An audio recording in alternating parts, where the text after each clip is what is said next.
everyone, welcome back to my channel. If you're new here, my name is Kaylin. I'm a pet blogger from Central Florida, and growing up, I always had a bunch of Labradors, and we would get those kiddie pools from Walmart, the little plastic blue ones, the little circular ones, and we would always have pool time with the dogs in the summer. Well, since then, backyard time for dogs has really evolved in a really fun way, and a brand that I'm super excited to be partnering with for this video is BigMouth, and they're known for doing the coolest looking sprinklers and pool floats and just kind of fun gifts in general. And they came out with a pet line this year, and I am so excited because I'm going to be sharing some of the items from it, including everything that you see here. So I'm going to do a product walkthrough, share how each one works, how to use it, set it up, and then we're going to show the dogs having fun. So let's get started with these brand new BigMouth Pets products and how they can help keep your dog cool this summer. So the first item that we're going to start with is the dog pool. I love dog pools, and what I like about dog pools now and how they've evolved is they're made of a much better material. So first I want to start though with showing you how you can store this. So this pool easily folds up. As you can see, it's kind of like a panel design. It folds up and you can fit it. I mean, obviously I'm not folding this perfectly, but you can fold this right up for easy storage. And now I'm going to open it back up so you can actually see how big this is. So this pool measures 47 inches around, essentially. Some dog pools vary in size, so I would say this is about a large size pool. And the material itself, this is made out of a heavy duty PVC material. You have the inside here, which I like this because this, sometimes you just see this in other dog pools, like this kind of harder frame on the inside, but this is nice and comfy and squishy, so if you're playing in the backyard on the grass, it feels super soft. And then the next thing I want to show you guys is the drain spout. So when you're using this, let me spin it around because I turned it so you guys can actually see it. The drain spout makes it easy to empty out your pool when you're done. It's right on the side here, and it has a little cap, and just to secure it before you fill it up, obviously make sure that's intact. And then when you actually go to empty it, when you unload it, when you unlock it, what I recommend is kind of standing on the other side of the pool and lifting it up, because it helps drain the water out, because this will drain the water out to some extent, but giving it that little extra lift always helps. And then the last thing I want to show you guys before we start filling it up and go into the other products is the fun print. So they had two different fun pool prints this summer.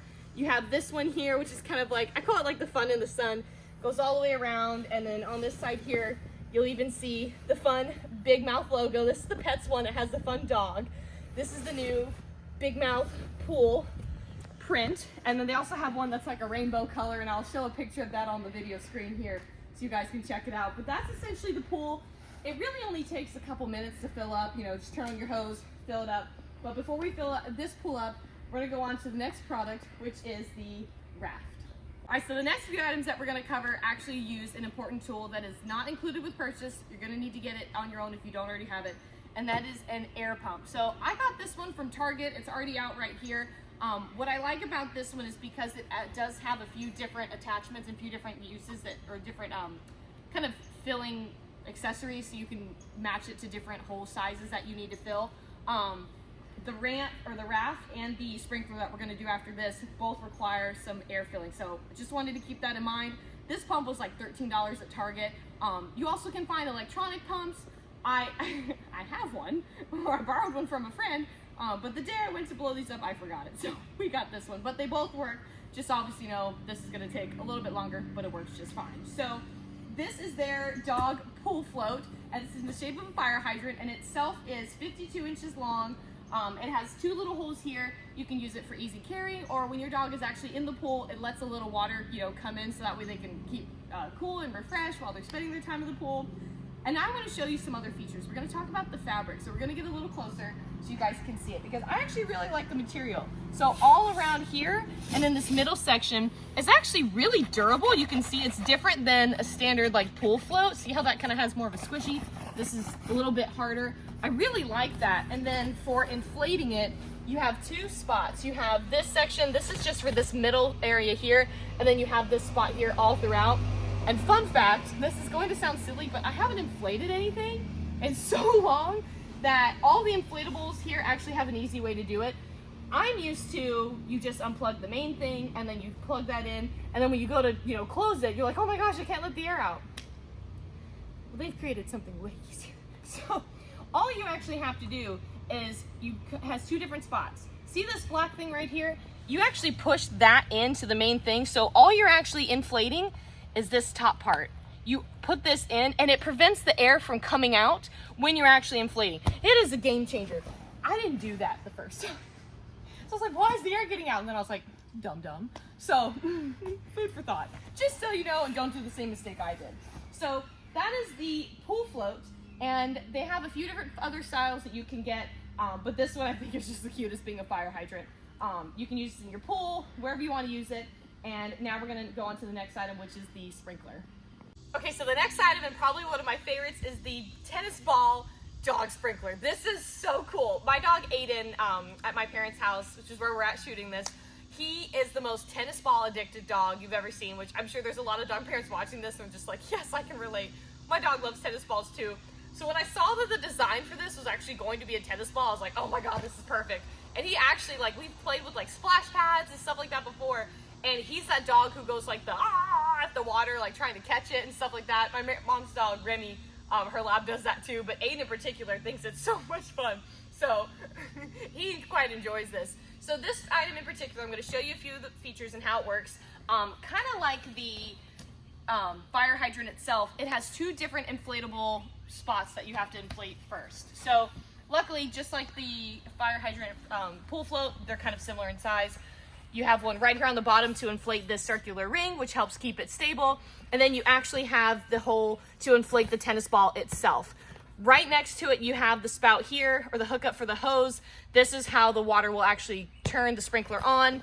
And then the water itself actually comes out of this piece here. This is a spinning module that it comes with it, and you just screw it on. It comes on really easily. And then this, once you turn on the hose and hook it up, the amount of water that you turn on, like the amount of water pressure, determines how hard the sprinkler goes and how fast and how much water actually comes out. So if you want like a light sprinkle, obviously don't turn it up too much. If you want it to be like a Crazy Daisy from the 90s, turn that thing up. One more thing that it did come with, before I forget, I'm going to turn it back around just so you can see it better. It did come with these little spikes, so if you want to actually secure it into the ground, you can.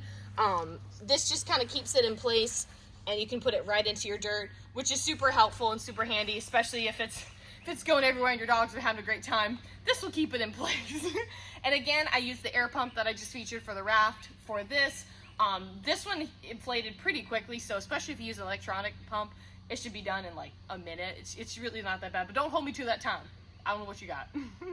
But that's essentially this, and then the last item we're going to share is the canopy dog bed. We're going to go into that next with a few extra tips for that item. So the last item that we're going to share for the BigMouth Pets collection is the canopy dog beds. Now, canopy dog beds, I have had these before. I've had like the raised dog beds, and these can be really beneficial in the summer because, you know, it gets them off the ground. They can be away from bugs and stuff like that. It can be a nice place to keep them cool, especially with this shaded canopy. If you're giving your dogs this pool time, they can sit on this to dry off. You know, so many different ways that you can use this. The canopy dog beds itself, they come in 4 different sizes, small through extra large.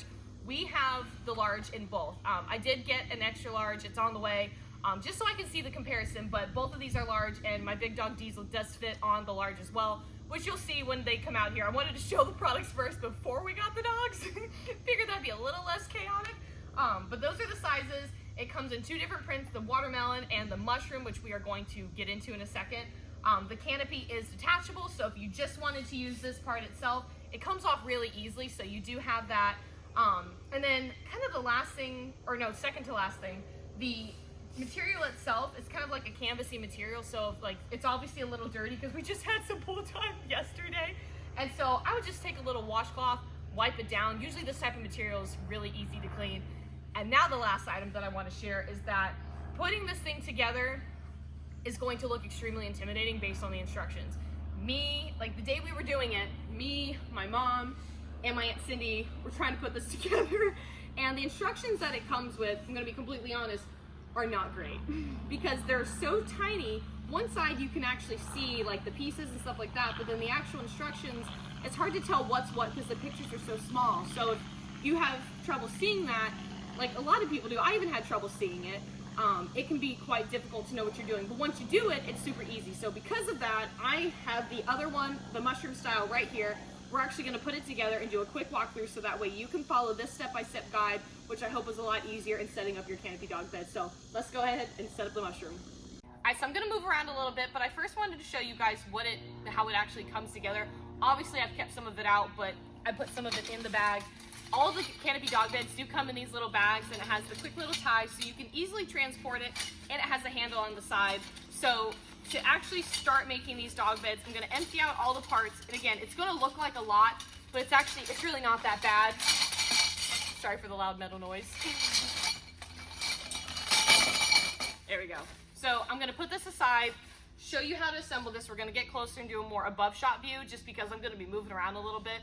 But I just wanted to show you the bag to start, so let's get into it. Okay, so we're gonna start in sections here because that's the easiest way to do it. So you're gonna start with these 2 long poles, and these actually go on these ends here. So the easiest thing I would recommend is starting with this end. Always kind of keep this Velcro end towards you. That's gonna be my pro tip of this because it's going to be the easiest way to operate this entire thing. Slip that through there, and then you're gonna do the same thing on this other side, only this one doesn't have the Velcro, but you're gonna slip it all the way through.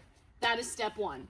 So once you've put the poles on both sides here, now you're gonna grab these 2 parts and put them together. So this is assembling your legs. They're gonna look just like this. You're gonna slide it in, and the pro tip, push this in as best as you can. For this entire process, if you need to undo anything, do not pull, twist. Trust me, that'll save you about 5 minutes of cursing at yourself because you're annoyed. So once you've done that, your legs are essentially gonna stand up. So grab this end and put it here. And we're gonna do all 4 sides. Okay, so from here, we're gonna start building your sides over here. So each side takes 3 pieces of the poles and 2 of the connectors. Again, I recommend starting with the Velcro side and start from the opposite way to push in. It's gonna be the easiest way to get this in initially, and really kind of push that in as best as you can.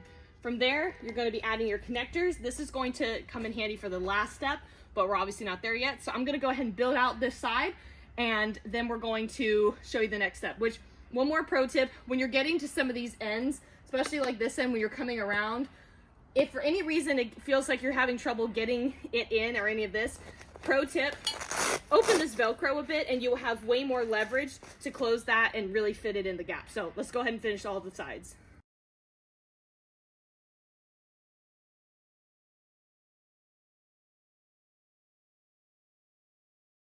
So once you've put in all the legs, if you're having trouble like I did that moment ago to actually get the Velcro secure, one thing I would do is kind of have it undone or leave it undone and stand it up and really kind of tap this stuff in, because if these legs are not pushed in all the way, it's not going to be all the way in and fully secure. So not only will you not be able to secure the Velcro, but some of the other parts aren't going to assemble in correctly, and it's going to feel a little cockeyed and cattywampus. So stand it up, tap it down a little bit, and now we're going to do the last steps. All right, so the last part of this bed to build the base of it are these 2 underneath poles here. Now, I'm not gonna lie to you, this could be a 2-person effort. I feel like ours is broken in a little bit more since we've been using it, but just kind of keep in mind if you're struggling, you're not alone. Sometimes it takes 2 people. And my cameraman right now, which is my boyfriend who's filming, we may steal him. So we'll see how this goes. So to start, I recommend keeping these at an angle because that's essentially the direction they're going to be facing. And you're going to put these in and slide them into place. This is, again, building the stand to lift them up. I'm going to do the other side. There we go. Yeah, it's definitely my friend today. Okay, so now that this part is done, your base is finished. And now I'm going to show you how to build the canopy that goes across from both sides. And you'll see that it's a mushroom. All right, so now we're going to assemble the canopy. But before we do this, just because I have made this mistake, before you put your canopy together, I want you to come in closer and see this. Make sure that when you're putting together those legs, that these holes are on the bottom so that way they face up. If you don't have this, you will not be able to connect your canopy. Just putting that out there. All right, so the first steps that we're going to do, you are given a total of 6 rods. Now, 2 of them need to have these double end connectors because these are going to be basically the middle pieces. And if for any reason yours are moving around, they just come right off and push back on. So if I have any campers watching this video, you know when you put up the tent part of your the tent part of your tent, or, you know, like if you do like an overlay or a canopy over for like a rain shower protector or for extra cooling, this is essentially that. So you're going to grab your 2 double ends and connect one of the single or one of the ones without those to both sides, so that we are creating this 3-piece set. So we're going to do that on both pieces here, on both doubles, and that is connecting, basically creating your crisscross that goes across here. Once you have these 2 together, you're going to go ahead and grab your canopy tent and you're going to slide it through the little material right here. So we're going to go ahead and start on one end, and you're just going to weave it through. Again, just like that camping tent, it does have a few different sections. You'll see here. So make sure you get it all the way through. Don't do what I did and try to go fast. It doesn't work.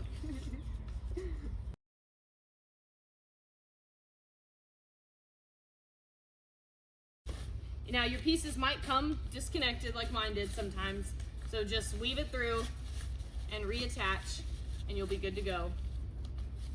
So I'm gonna go ahead and show both sides. I'm gonna finish putting it together and then I'll show you how it attaches. Okay, so now that we've got the canopy all squared away, now essentially what you do, you have 2 different parts. You have the hole here and the hole here.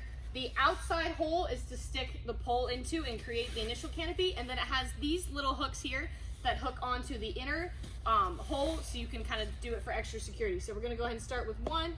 Gonna get up and move around here and do all the different sides. Here we go. Do this side here, and then this side, and then we're gonna start by pulling this down. And this also kind of helps secure the actual tent too. So as you can see, if it wasn't fully pulled down before from doing it, it should be now. And then last but not least is this. So I hope that was really helpful in assembling the pet bed, because again, the instructions for me were a little unclear, so I figured that would be helpful. So now we're gonna fill up the pool, we're gonna get the sprinkler turned on, and we're gonna grab the dogs and show them having a blast with their BigMouth Pets summer essentials.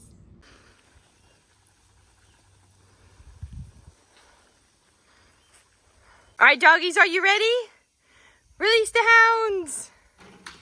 It's pool time! It's pool time! Get the ball, Eden! Go, Eden! The pool is going in the pool, Eden! Come here, Eden! Who wants to find the ball? The ball's right there! No cheating. Ready? Go get it! Woo! Good job, Eden! I think we had a fun pool day. She bit my ear. Those are all the really fun products from BigMouth Pets' new pet line. I know we're going to be playing with them all summer long.